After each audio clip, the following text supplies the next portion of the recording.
Hola a todos. Seguimos en el segundo día del Perú Venture Capital Conference, el cual está enfocado en corporaciones. Espero que todo el contenido que hayan visto hasta ahora sea de mucho valor para ustedes. El día de hoy estaré acompañándolos en el panel Venture Building en América Latina y Perú. Conmigo se encuentran Diego Garaycochea, de Créalo, Juan Pablo Flores, de Intercorp, Steven Lavado, de Enfoca, y JP Ortiz, de Polymath. Bienvenidos y muchas gracias por ser parte del Perú Venture Capital Conference. Es un placer para nosotros que nos puedan acompañar en este espacio. Y antes de iniciar la conversación me gustaría presentarme. Luego, por favor, agradeceré que cada uno de ustedes también pueda presentarse. Yo soy Alexander Gómez y actualmente lidero la línea de servicios de Corporate Venturing y Open Innovation en Liquid, que es una firma de innovación estratégica y que también somos al mismo tiempo un Venture Builder. Empecemos con las presentaciones. Diego. Sí, muchas gracias, Alexander, y buenas tardes a todos los participantes. Un gusto poder estar en esta nueva edición de la conferencia de PCAP. Diego Arecoche aquí, yo soy Managing Director de Créalo. Créalo es el brazo de innovación abierta del grupo Credit Corp y llevo ya 3 años y medio con este equipo desde sus inicios, y la verdad que muy contento de participar en este evento y ver cómo el ecosistema se está desarrollando. Gracias. Juan Pablo Flores.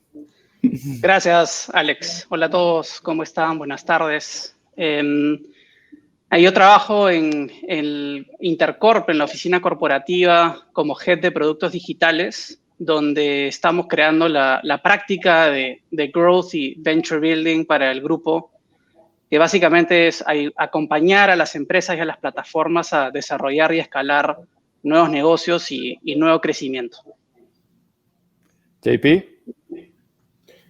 ¿Qué tal? Buenas tardes a todos. Alex, gracias por moderar este panel. Súper contento de estar con todos.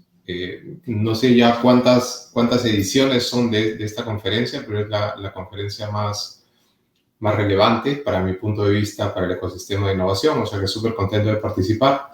Soy Juan Pablo Ortiz de Polymath Ventures. Somos un venture studio que trabaja en la región ya desde el 2012.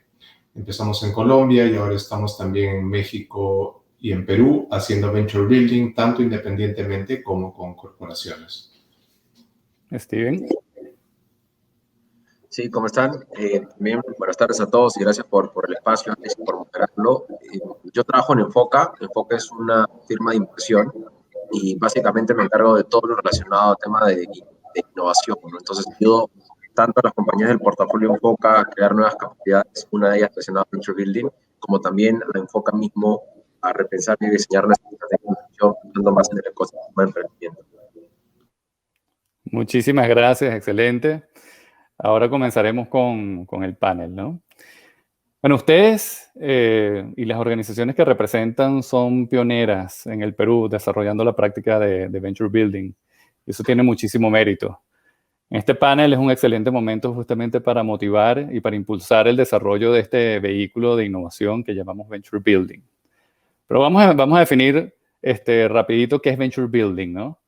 Es esa práctica dedicada a diseñar y ejecutar new ventures o startups de una forma sistemática y ayudarlas a crecer y que tengan éxito, ¿no? Estos new ventures, startups, son al mismo tiempo esas organizaciones temporales que buscan un modelo de negocio repetible y escalable bajo condiciones de incertidumbre extrema, ¿no? Y eso hace que es como un emprendimiento más corporativo, más científico, ¿no? Los dos modelos de inversión de Venture Building predominantes son cuando un Venture Studio es fondeado por inversionistas, y es un modelo tal vez un poquito más independiente, y un segundo modelo de cómo se fondea el Venture Building es a través de corporaciones, de empresas, y eso lo podríamos llamar Corporate Venture Building, y es un poquito el contexto en el que estamos hoy, ¿no?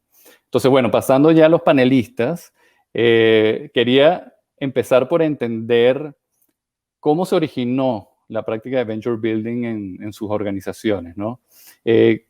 ¿Quién y por qué tomaron la decisión de empezar a hacer new ventures? ¿Qué potencial le veían? ¿Cómo se organizaron para hacer venture building? ¿Tienen su propio venture studio o los new ventures han nacido bajo algún business unit o arrancaron con un partner de innovación bajo el modelo de venture building as a service? Si quieres, vamos a empezar ahora en el orden primero, Steven.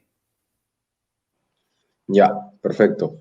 Bueno, a ver, ¿cómo iniciamos? De hecho, parte de lo primero que hicimos en Enfoca fue definir cómo es que íbamos a estructurar nuestro modelo de innovación, ¿ya? Y nosotros definimos dos ejes centrales. El primero es todo lo relacionado a ejecución de iniciativas de innovación y el segundo, temas relacionados a cultura y gobierno. ¿Y por qué definimos ese segundo frente?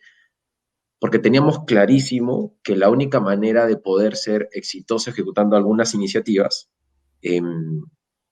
era como propiciando un ambiente fértil, un ecosistema fértil.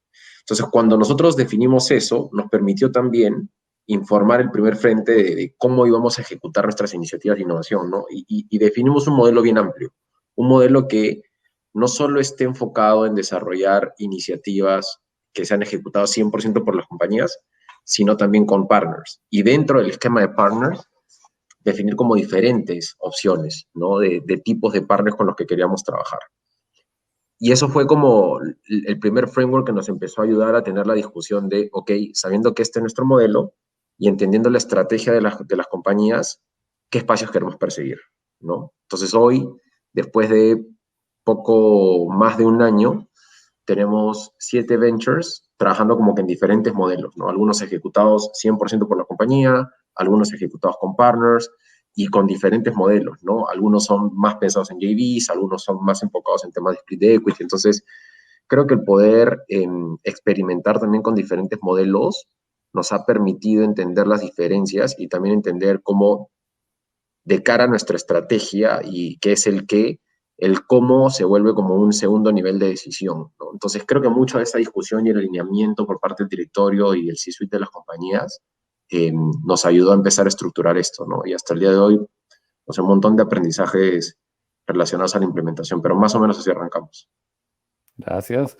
Vamos con Diego.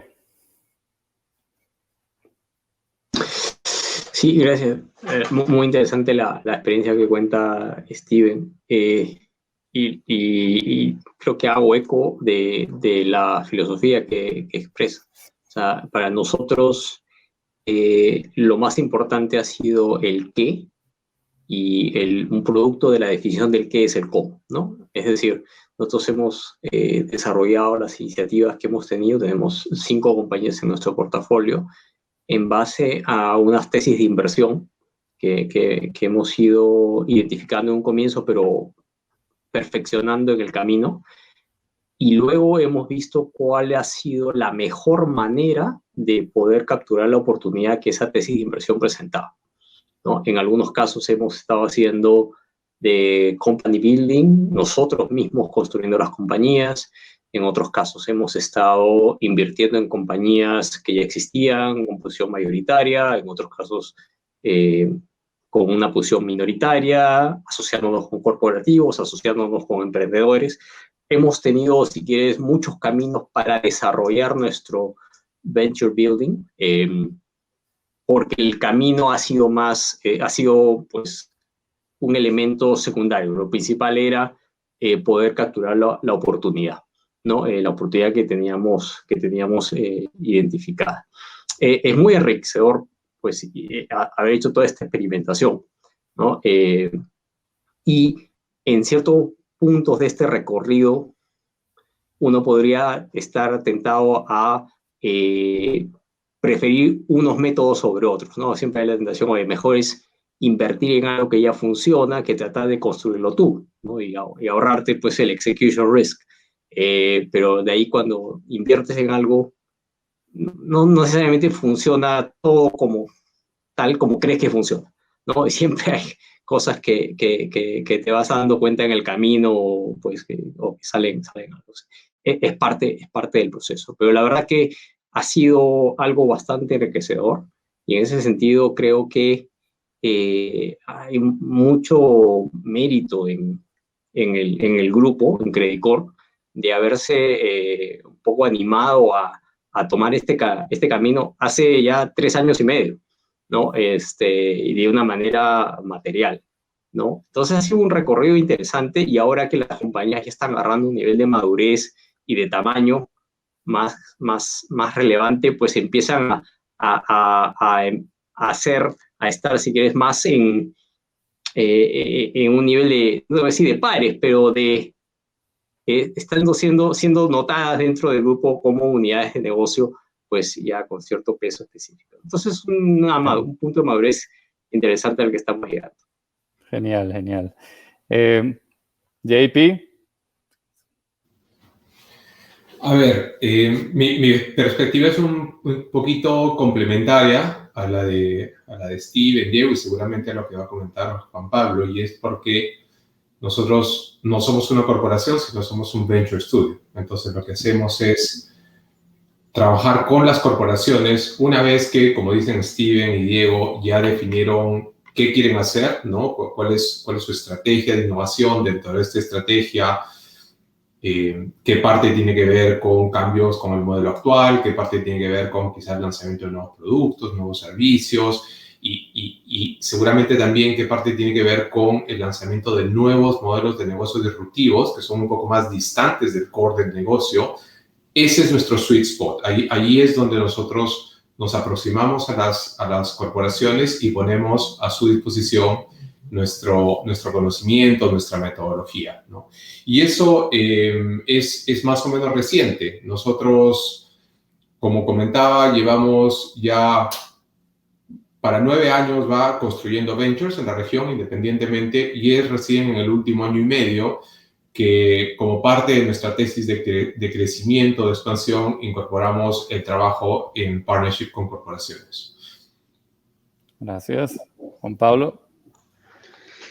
Sí, bueno, creo que la evolución de Intercorp toca algunos matices que comenta Steven y Diego, ¿no? Nosotros iniciamos hace un tiempo nuestro viaje de transformación muy de la mano con IDEO, con un lente muy enfocado en diseño a todo nivel de la organización.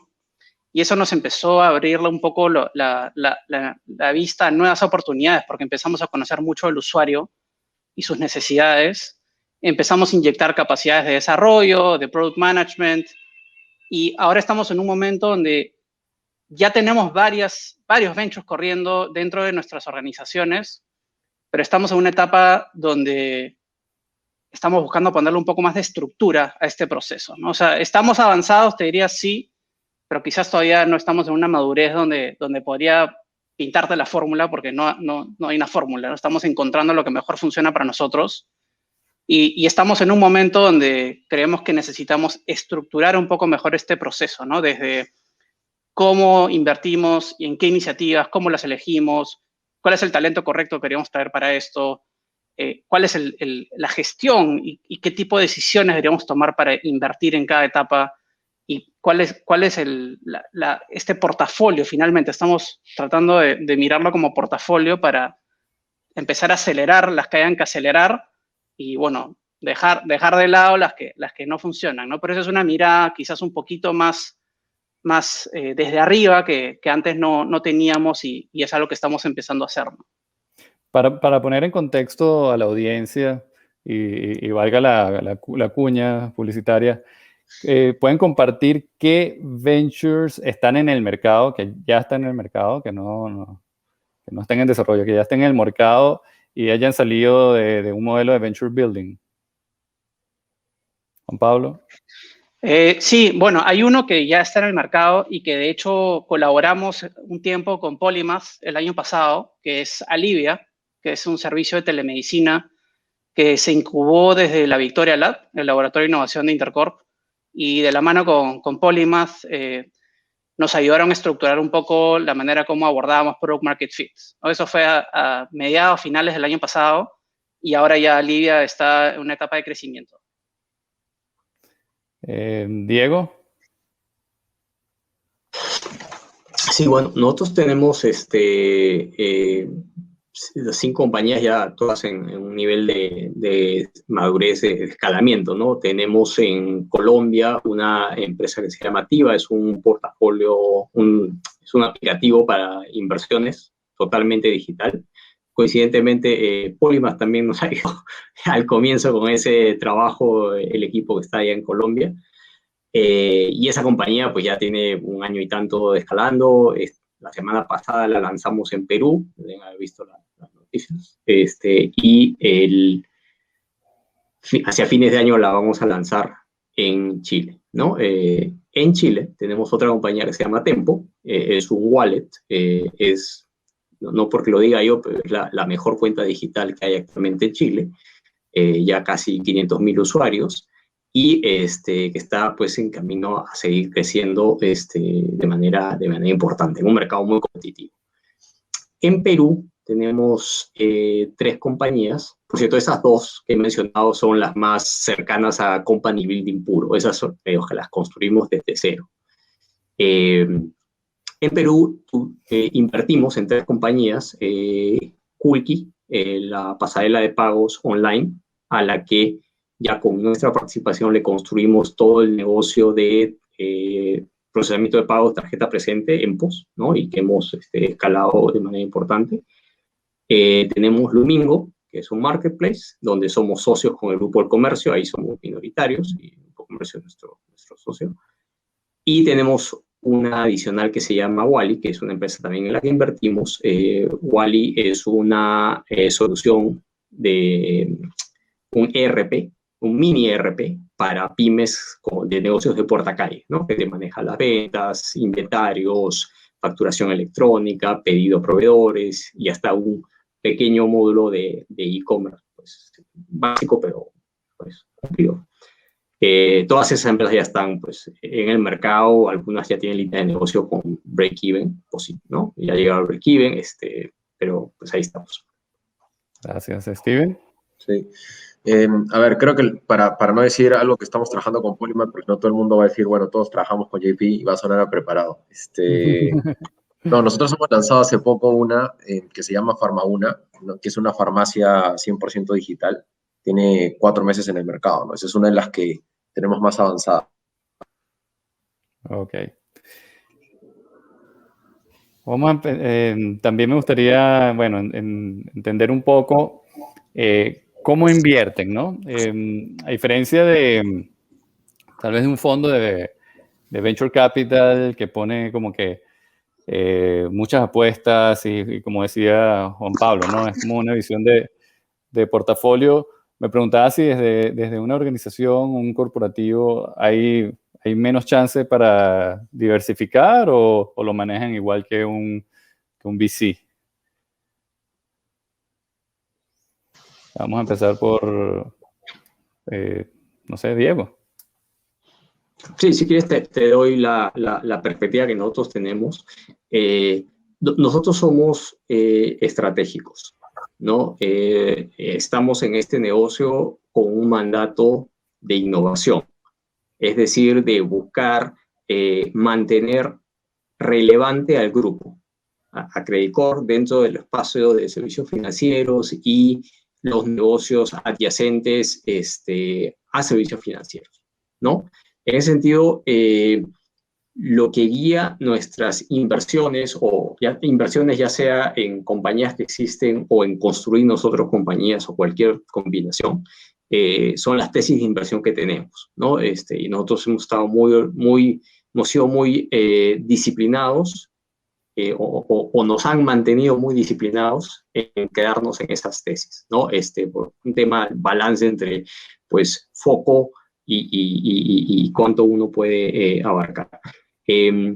No descarto que introduzcamos nuevas tesis de inversión, ¿no? De repente seguros o algún otro espacio, pero siempre yo creo que va a ser con esa orientación, es decir, oye, acá vemos una oportunidad y dado que hay esta oportunidad y que nosotros como Credit Corp tenemos algo que nos da el derecho de ganar, por decir, el right to win, ahí es donde nos vamos a meter, ¿no? Simplemente perseguir oportunidades por perseguir oportunidades no es o por un beneficio financiero exclusiva, no es lo que nos ha estado guiando. Juan Pablo. Bueno, en nuestro caso, hoy son las mismas empresas que invierten en sus ventures, ¿no? De hecho, ya es una práctica que veníamos haciendo hace un tiempo. Y ahora la idea es dar un poco más de soporte desde Intercorp, sea con recursos para acelerar algunas iniciativas y empezar a establecer algunas prácticas que sean replicables y escalables a otras empresas que están empezando a hacer lo mismo. Y eso nos va a empezar a dar esta práctica de mirada a portafolio, ¿no? Creo que estamos en ese proceso de darle esa estructura para acelerar donde haya que acelerar. Steven. Buenas, oigan, yo tuve un pequeño problema técnico y se me fue ligeramente el audio, no escuché la pregunta. Sí. Asumo que es algo relacionado a financiamiento, ¿no? Sí, tiene que ver con cómo invierten, cómo deciden manejar la inversión. Si tienen una mentalidad como los fondos de Venture Capital que manejan un portafolio de innovación, y un poco la pregunta también venía si desde el lado corporativo es más difícil esa mentalidad de diversificar, ¿no? El riesgo entre varias iniciativas. Ya.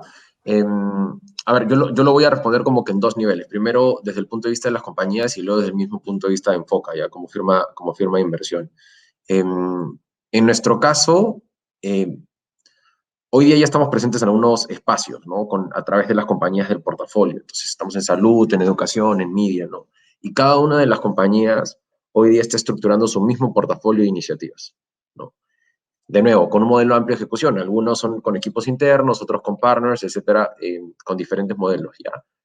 Pero la inversión hoy día viene siendo a 100% por las compañías. Y esto con un asterisco, ¿ya? Porque probablemente también, en la medida en la que vayamos avanzando, y estamos justo en este proceso, algunos de los startups que nosotros tengamos probablemente van a salir a levantar capital, ¿no? Y en ese levantamiento de capital pueden haber inversionistas terceros, que pueden ser inclusive podría ser que en algún momento Enfoca mismo a través de un brazo de Venture Capital termine invirtiendo en alguna de las startups de la compañía, como también puede ser que salgamos al mercado abierto a levantar dinero, ¿no? Porque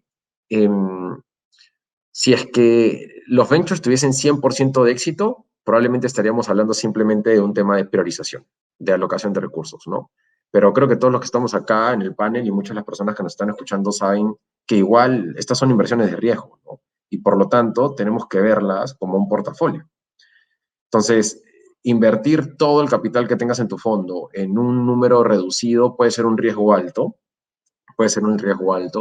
y por el contrario, creo que un buen mix de ejecutar algunas tuyas en las que puedas tener mayor ownership, si quieres, y también hacer algunos otros tipos de inversiones más con una vista estratégica financiera, se convierte en una realidad, ¿no? Entonces, es así como están funcionando hoy día un poco las compañías del portafolio, pero por otro lado, como les decía al inicio, ¿no? Nosotros en Enfoca acabamos de pasar por el ejercicio de redefinir o de construir nuestro modelo de cultura, ¿no? Y cuando discutimos sobre nuestro propósito, nos dimos cuenta que tenemos que empezar a explorar nuevas formas también dentro, o nuevas líneas de inversión dentro del mismo fondo, ¿no? Entonces, sí estamos teniendo discusiones sobre cuál es ese siguiente paso que tenemos que dar para acercarnos cada vez más al ecosistema de emprendimiento. Y de nuevo, en territorios en los que hoy día probablemente no estamos a través de alguna de las compañías del portafolio, pero que nos parecen interesantes de cara a las tesis de inversión que nosotros tenemos, apalancándonos muchísimo en temas de inclusión, de productividad de negocio, todo lo que viene pasando a nivel de cambios en formas, en tendencias del consumidor, ¿no? Y todo muy, muy enfocado en digital. Entonces, creo que cada uno juega un juego diferente, ¿ya? Y por ende el financiamiento también termina funcionando de diferentes formas, ¿no? De nuevo, para hacerlo resumido, Enfoca mismo puede participar a través de las compañías del portafolio, pero también podríamos empezar a salir a buscar plata y capital fuera, ¿no? Gracias. JP, ¿algo que agregar, complementar? Sí, a ver, de mis interacciones con las corporaciones, quizás lo que puedo comentar es cómo lo vemos desde afuera, ¿no? Y yo dividiría todas las iniciativas que tienen las corporaciones, muchas de ellas le llaman portafolio a todo eso, ¿no? Y es un portafolio de iniciativas. Yo creo que dentro de ese portafolio de iniciativas hay un subset, y ese subset es el portafolio de compañías, el portafolio de ventures, ¿no? En ese portafolio de ventures es que creo que es fundamental diversificar, es fundamental ser sumamente agresivo, o sea, no hay motivo para que ese portafolio de una compañía grande no tenga las mismas características de un portafolio de corporate venture capital, porque a fin de cuentas el riesgo es análogo, ¿no? Y por lo tanto la exposición también tiene que ser análoga. Y yo creo que, si bien es cierto, todavía hay cierta timidez y no todas las corporaciones están ahí, creo que esa es la dirección correcta. Creo que la dirección es ir hacia un portafolio de compañías dentro de la umbrella de la corporación, ¿no? Muchas gracias, muchas gracias. Bueno, ahorita una pregunta que tiene que ver con un tema más de mindset, ¿no? Las corporaciones típicamente están acostumbradas a ejecutar y optimizar negocios que están en marcha. Y siempre es un challenge para los líderes de los New Ventures que les den un espacio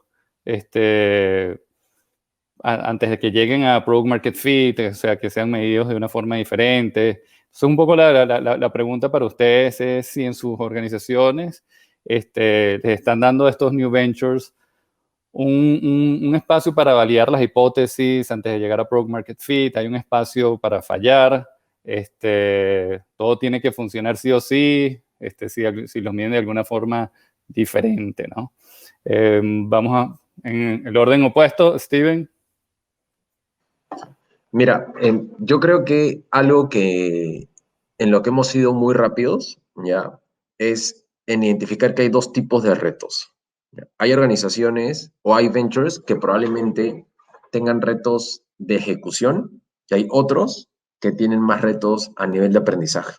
Y tratamos de diferenciar eso súper claro porque los modelos de gobierno también son diferentes y por ende el capital allocation también funciona de una manera totalmente diferente, ¿no?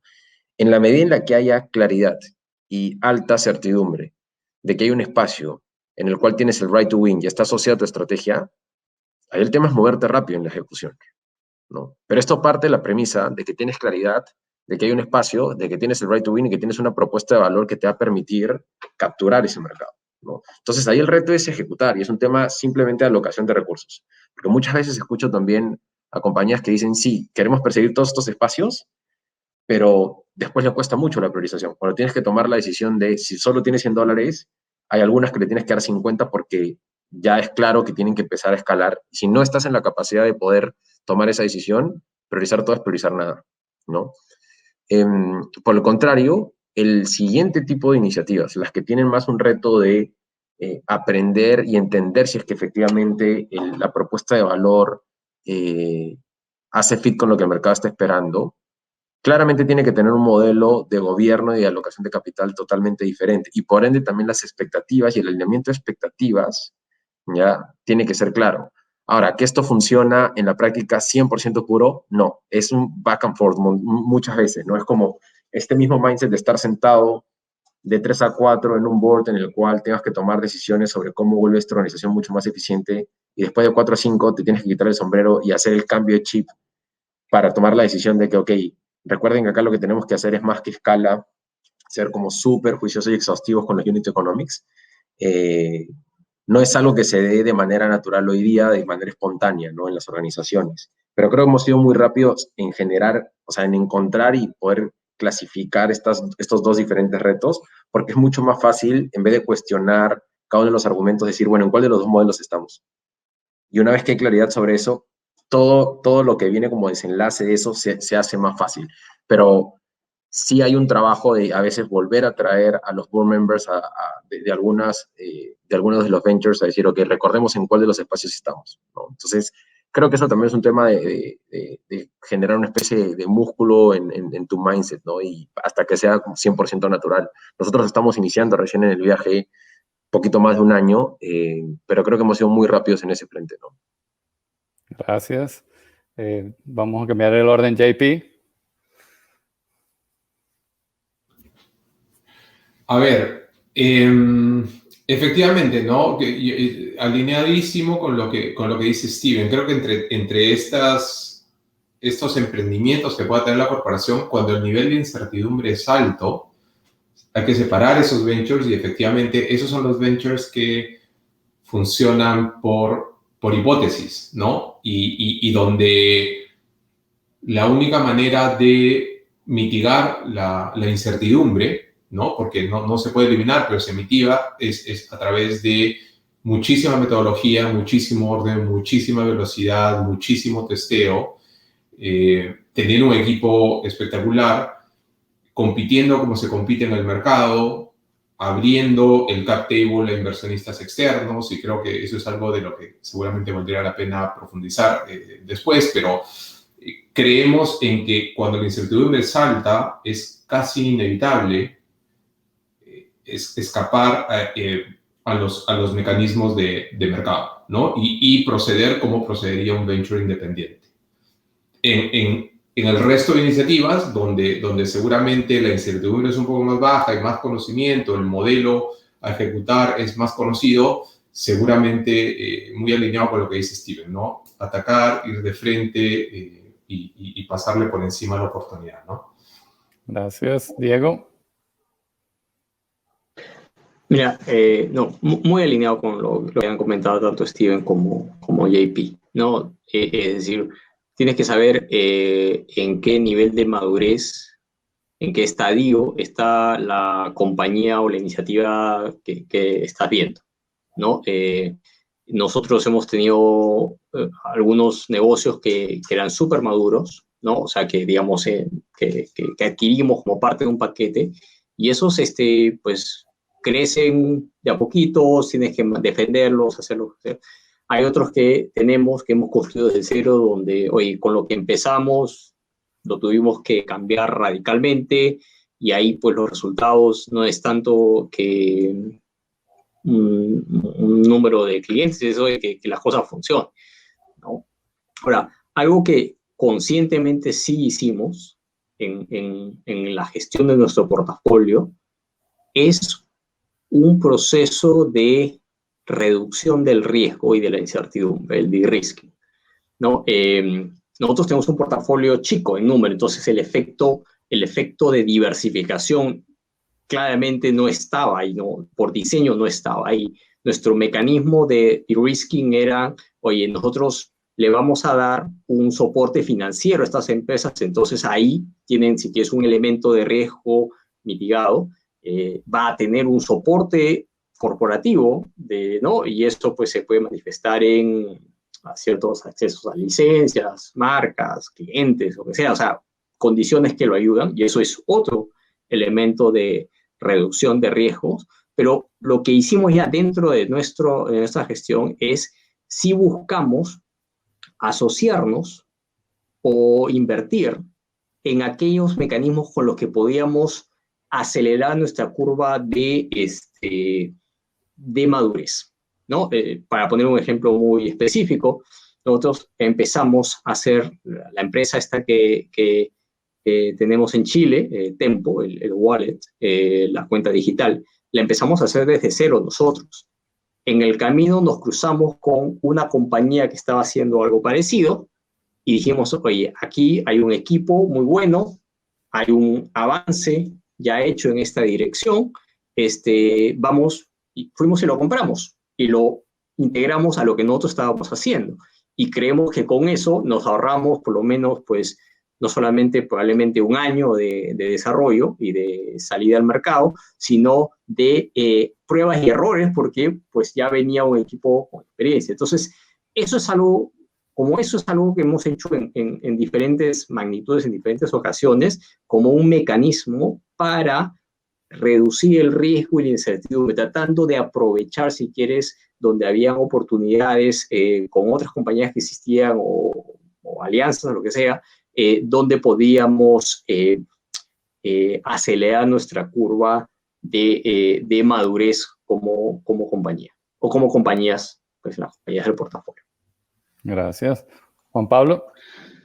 Sí, bueno, Solamente para complementar un poco lo que han comentado, coincido con todo lo que han dicho. Yo agregaría un punto que estamos aplicando nosotros en el grupo, algo que nos ha pasado y probablemente pasa en muchas grandes corporaciones, es que, ok, entendemos el problema, encontramos la solución, hacemos un MVP, validamos que está la oportunidad, e inmediatamente nuestro chip de ejecución y corto plazo nos dice, ok, ya funcionó, escálalo. ¿Cuándo me traes el primer $1.000.000, no?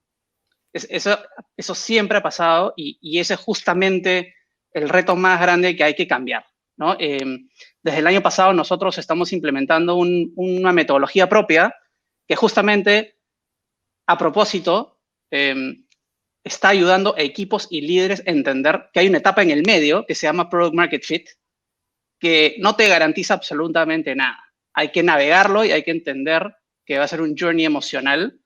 Y cierro con un ejemplo, que es un venture que también estoy acompañando, que se llama Colectivo 23, que empezó hace un tiempo con un modelo físico. Es una escuela de desarrollo de skills digitales y era un modelo físico. O sea, ibas a una clase, te tomabas un día de vacaciones, era full day, llegó la pandemia y no había producto. No había producto. Y claro, entendiendo que este producto todavía no está en etapa de escala, sí han encontrado, digamos que un modelo, un product market fit con el modelo anterior. Ahora el reto era entender el product market fit en un entorno digital. Entonces tuvimos yo te diría que nos tomó unos 3-4 meses para pasar por esa ola, lo que nosotros llamamos el valle de la desilusión, o en lo que el mundo de Venture Capital no llaman el valle de la muerte.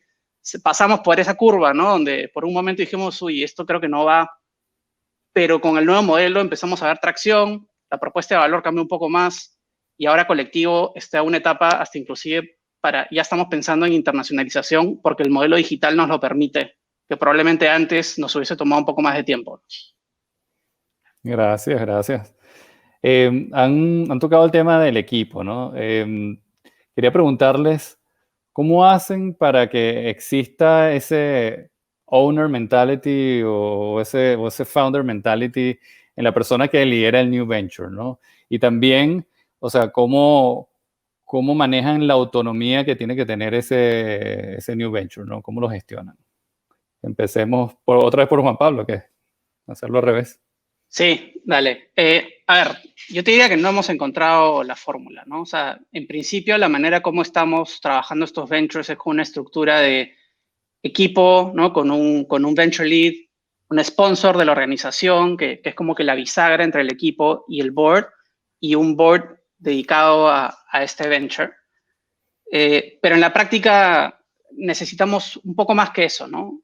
O sea, requiere este proceso que comentaba al inicio, ¿no? Como que sea transparente para los equipos, para los líderes, que entendamos dónde estamos en este viaje, qué significa que estemos en ese viaje. Y ahí es donde tengo un rol donde trabajo con estos 3 frentes, ¿no? Que es no solamente traer a las personas correctas, pero una vez que están contigo, es asegurarte que estemos viajando por el journey, no voy a decir correcto, pero entendiendo cuál es el viaje que estamos tomando, ¿no? Y el ayudar a entender ese viaje nos también ayuda a nosotros a enfocarnos en lo que estamos tratando de resolver en ese momento. Y los boards son mucho más ricos porque las discusiones son enfocadas en la etapa del journey, las métricas que estamos tratando de resolver en ese momento y no tanto pensar en etapas posteriores que probablemente pongan demasiada presión en el equipo o incrementen demasiado el riesgo en los ventures. Vamos con Diego. Sí, mira, son 2 temas, ¿no? Están conectados, pero creo que son 2 temas que tienen respuestas propias, ¿no? Uno, la autonomía y cómo se manejan las compañías, y el otro, el owner mentality, ¿no? A ver, nosotros creo que correctamente a los inicios de Créalo buscamos definir un nivel de autonomía. Entonces, Créalo existe dentro de Credit Corp como una unidad que no depende de ninguna de las unidades de negocio. Entonces, eso ya le genera cierto nivel de autonomía. Otro elemento importante ha sido que nosotros contamos con un directorio que tiene participación tanto de ejecutivos del grupo como de directores externos que vienen del mundo de Venture Capital. Entonces tenemos la visión, digamos, corporativa, financiera, pero tenemos también la visión de este mundo en el que estamos como para que se pongan en contrapeso las diferentes perspectivas, ¿no? Ahora, dentro de las compañías del portafolio, lo que ha habido es una continua evolución a su propia autonomía. Al comienzo, cuando nosotros empezamos, las compañías empezamos principalmente con company building, nosotros construyendo junto con un equipo de founders. Nosotros estábamos muy metidos, y Créalo en ese sentido el equipo de Créalo estaba muy metido en las compañías, cuando las compañías pues tenían que 15, 20 personas. Ahora las compañías, pues creo que algunas tienen 80, otras más de 100 personas, ya están en un nivel de madurez mayor, ¿no? Y ya tienen equipos gerenciales que no requieren o requieren menos participación. Entonces nuestro rol ya pasa a ser más al de de supervisión, ¿no? Tenemos participación en los directorios, en ciertos comités claves que consideramos que todavía son necesarios en los cuales participemos, pero ya van siendo su propio centro de gravedad y con eso definiendo con mayor, si quieres, con mayor derecho su propio destino, ¿no? Dentro de la tesis de inversión, pero con mayor amplitud, ¿no? Yo creo que eso genera, sobre todo en lo que es el equipo gerencial, un esquema, una mentalidad de dueños, porque sí se sienten, si quieres, dueños de su destino, dueños de pues, el camino que le plantean a la empresa a partir del punto en el que ya están, ¿no? Un punto en el cual pues, tienen un nivel de desarrollo, han alcanzado cierto nivel de escala, y en el cual pueden pues, ir por su cuenta. JP. Alex, mira, yo acá tomaría mano de un modelo que te vi presentar en un webinar hace unos días, interesante para abrir el abanico nuevamente de iniciativas de innovación y en función a eso hablar de qué governance creemos que es el mejor por tipo de iniciativa, ¿ya? Y claro, partes desde el core, simplificando mucho este framework que comentabas, ¿no? Partes desde el core y te vas alejando del core hasta que llegas a los modelos de negocios disruptivos, donde lo que hay que inventar es el modelo de negocio completo. En ese extremo, yo creo que hay que ser muy ortodoxos, al menos esa es la posición de Polymath. Y por ortodoxos me refiero a jugar por reglas del mercado, tanto en tipos de incentivos, de autonomía, de ownership, de fundraising. ¿Por qué?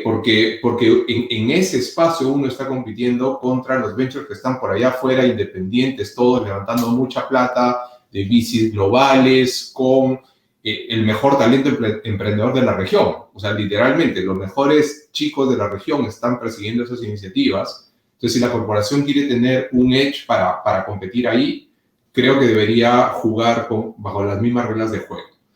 En el resto del abanico, desde las que son menos disruptivas hasta las que se acercan más al core, creo que ahí es donde gente como Steven, Juan Pablo, Diego, tienen que encontrar el modelo particular para cada una de ellas, ¿no? Y ahí lo que toca es experimentar y aprender y ver qué funciona, ¿no? Hay un reto enorme, por ejemplo, en relación al talento. Hoy día la gente más talentosa que es capaz de ejercer alguna de estas funciones como de producto, de crecimiento, de analítica, es gente que quiere trabajar muy libre, ¿no? Entonces, la pregunta es, ¿cuál es el mejor incentivo para ese tipo de talento y para tenerlos relacionados a las iniciativas de la corporación, ¿no? Entonces, ese espacio es una gradación de grises donde hay un reto bien interesante que tienen aquí los demás panelistas. Así es. Steven. Sí, estaba apuntando acá unos temas. A ver, creo que son creo que son dos elementos y hay uno transversal ya, y ya los han mencionado. El primero creo que es gobierno. ¿Ya? El primer elemento creo que es gobierno. El segundo, voy a tratar de unirlo, es talento e incentivos.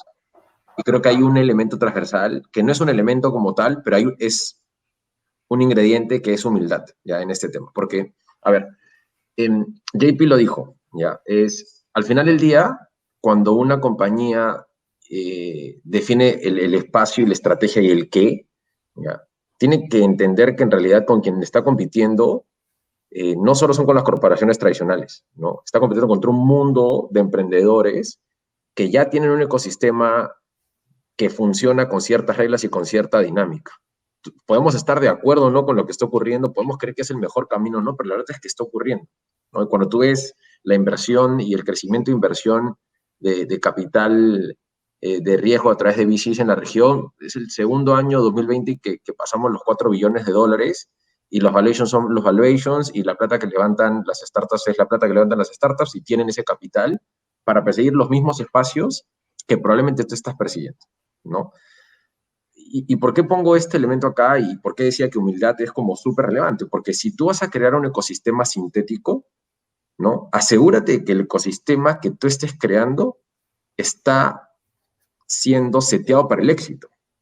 Y un elemento súper importante de eso es el talento que tú estás atrayendo. O sea, al final del día, y esto es, no todo el mundo lo conoces, en una startup le terminas apostando muchísimo más al equipo que a la idea per se. Hay 10 personas ejecutando la misma idea y la pregunta es cuáles de esos equipos van a ser capaces de encontrar un modelo de negocio con los unit economics que te permitan ser como súper explosivos, ¿no? Y que el mercado responda a eso.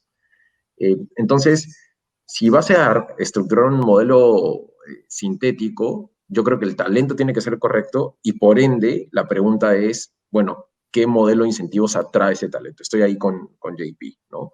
Y nosotros en Enfoca nos gusta pensar mucho en un tema de Enfoca como plataforma, ¿no? Y este concepto ha ido cada vez escalando más porque también te permite pensar en cuáles son las cosas en las cuales tú puedes atraer talento y apalancarse ciertas capacidades tuyas para que esto sea más explosivo, ¿no? Entonces sí puedes también, además de incentivos, atraer talento diciéndole mucho más allá del tema de financiamiento, que hay algunas capacidades que les van a permitir a ellos ser explosivos, ¿no? Esto sin que haya un trade-off entre, bueno, o sea, creo que vamos a tener que encontrar un punto intermedio sobre cuál es ese esquema que funciona como ecualizador para ambos lados, ¿no? Para las corporaciones y el emprendedor, pero creo que hay una discusión súper interesante. Y el primer elemento es gobierno, ¿no? Porque en la medida en la que los directorios estén súper alineados y tengan esta humildad de entender de que hay esquemas que tienen que funcionar diferente y un steering diferente que se le tiene que dar a ese equipo, entonces, por ende, es que es mucho más fácil tener la apertura a cambiemos los modelos de gobierno tradicionales que tenemos. Nosotros en las compañías del portafolio y a través de Enfoque hemos sido súper intencionales en asegurar que el gobierno es totalmente diferente, que funciona de manera totalmente diferente, porque es lo único que permite que realmente las startups se puedan enfocar en las cosas que tienen que enfocarse, ¿ya? Y después poder perseguir este crecimiento explosivo, previamente habiendo encontrado Product Market Fit, como decía Juanpa, ¿no? Entonces, no sé, de nuevo, talento / incentivos, gobierno súper relevante, y hay un ingrediente que es humildad, y las compañías tienen que entender que no está fácil. O sea, igual el ecosistema de emprendimiento de Latinoamérica cada vez se está poniendo más interesante, más fuerte, y contra eso tenemos que competir, ¿no? Claro, claro. Bueno, nos queda muy poco tiempo y lo que quería era hacer para cerrar con ustedes es que compartan algún aprendizaje, algún acierto, algo que harían diferente, un tip que se pueda llevar la audiencia que está, esas empresas que nos están escuchando y quieren empezar a hacer venture building, ¿qué les dirían? Un minuto cada uno. Empecemos por, no sé, Diego. Mira, yo creo que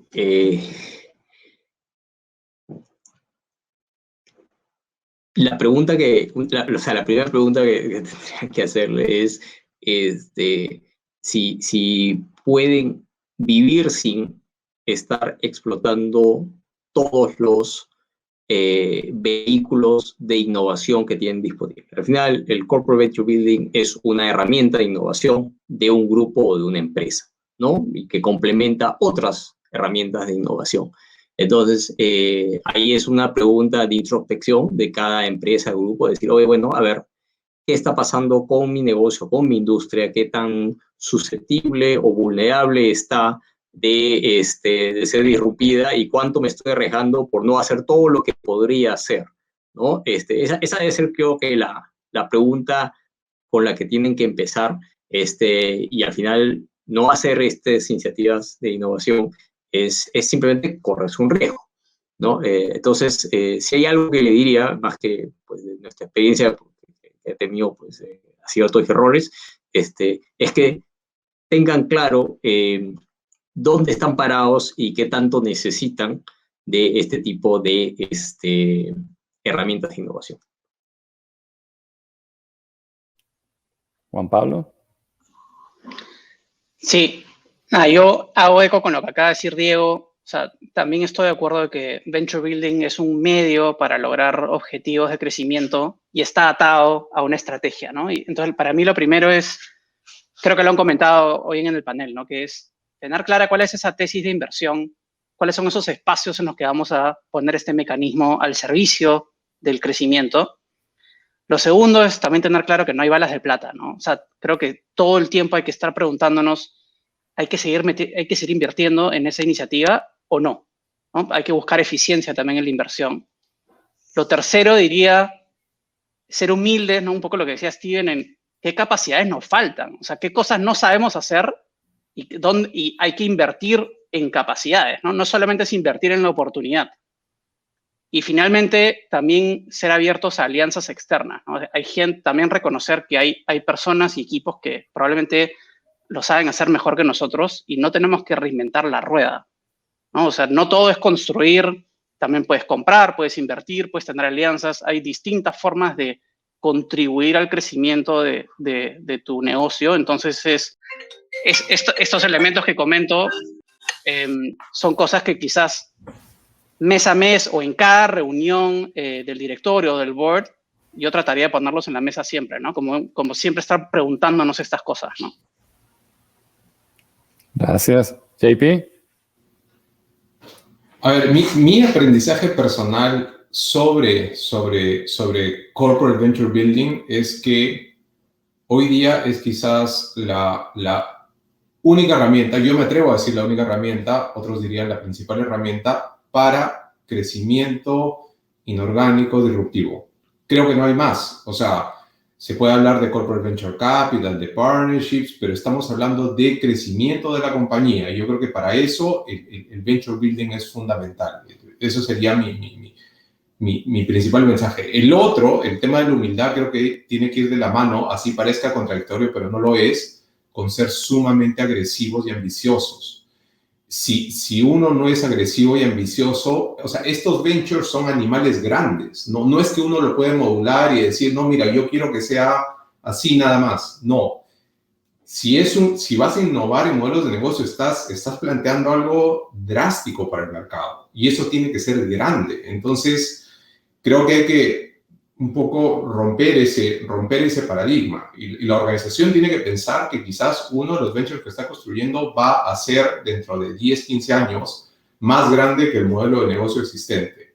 Además, porque de manera muy práctica, el esfuerzo que toma hacer un venture mediano o grandote es el mismo. El esfuerzo, el riesgo, todo es lo mismo. Entonces, eso es importantísimo. Y lo otro también agresivo en términos de talento. O sea, hoy día, hasta hace 2, 3 años, las corporaciones, hasta antes de la pandemia, las corporaciones estaban contratando gente en Perú, pero ahora no tiene ningún sentido. Estamos, por ejemplo, construyendo un venture con una corporación y estamos trayendo co-founders de Europa, de México, y ni siquiera digo trayendo, porque eso es lo otro. Esos ventures son corporaciones basadas en Perú y Colombia que están lanzando el venture en México. Y el otro es de ir detrás de los mercados, de las oportunidades, de esos bolsones enormes de consumidores, porque ese tipo de mercado es el que alimenta los ventures, es como el oxígeno que consumen estos ventures. es bastante difícil que haya un venture exitoso enjaulado en el mercado peruano, ¿no? Entonces creo que eso también sería otro aprendizaje. Siempre hablando, obviamente, de estos ventures distantes, lejanos del modelo de negocio, ¿no? Steven. A ver, creo que voy a sonar un poco repetitivo y medio filosófico, ¿ya? Pero esta es mi perspectiva. O sea, yo creo que las organizaciones también tienen que ser súper genuinas sobre su propósito, ¿ya? Y súper consistentes con su estrategia, ¿ya? Porque, o sea, me cuesta pensar que una organización que quiere ser realmente genuina e impulsar su propósito, ¿ya? Y tiene una estrategia clara y ese es el norte como para poder estar al servicio del propósito, pueda desaprovechar palancas que le permitan generar ventajas competitivas y servir mejor a sus usuarios, ¿ya? Entonces, si tienes claridad y eres genuino y eres realmente consistente con tu propósito y tu estrategia, creo que el siguiente paso es entender cuáles son todas las herramientas que tienes. Y creo que también hay parte de que quizás las corporaciones hoy todavía no conocen una herramienta como la de Corporate Venture Building, o no todas han tenido como que la oportunidad de entender a detalle cuáles son los pros y contras. No creo que lo que decía Diego es el resumen del tema. Al final del día tú tienes diferentes palancas. Tienes que entender cuáles son las ventajas de cada una de ellas y entender en qué espacios tienes que empezar a utilizar cada una de ellas. Entonces, quizás lo primero, después de ser genuino con tu propósito y tu estrategia, es entender cuáles son las opciones que tienes, ¿no? Y creo que parte de eso son cosas como las que impulsa PCAP, ¿no? Tratando de fortalecer cada vez más el ecosistema y las relaciones. O sea, nosotros nos hemos conocido previo a la sesión y creo que eso, y algunos los conozco de cerca porque trabajo y he trabajado con ustedes. Entonces, creo que en la medida en que tengamos un ecosistema más fuerte, también vamos a poder empezar a spread ese conocimiento, ¿no? Y empezar a utilizarlo. Pero te diría que eso. Muchísimas gracias. Bueno, la verdad que ha sido una excelente conversación. O sea, sin duda, tanto yo como todo el ecosistema empresarial que nos está escuchando, que está en la audiencia, han aprendido muchísimo de ustedes, de sus organizaciones y cómo vienen desarrollando la práctica de Venture Building. La verdad que muchísimas gracias a todos ustedes por este espacio. Esto es todo por nuestro lado. Ahora sigue el keynote Digitalización de la MIPE. Muchas gracias por acompañarnos y nos vemos en una próxima oportunidad. Muchas gracias. Gracias. Hasta luego. Nos vemos. Cuídense. Chao, chao. Chao, muchas Chao. gracias.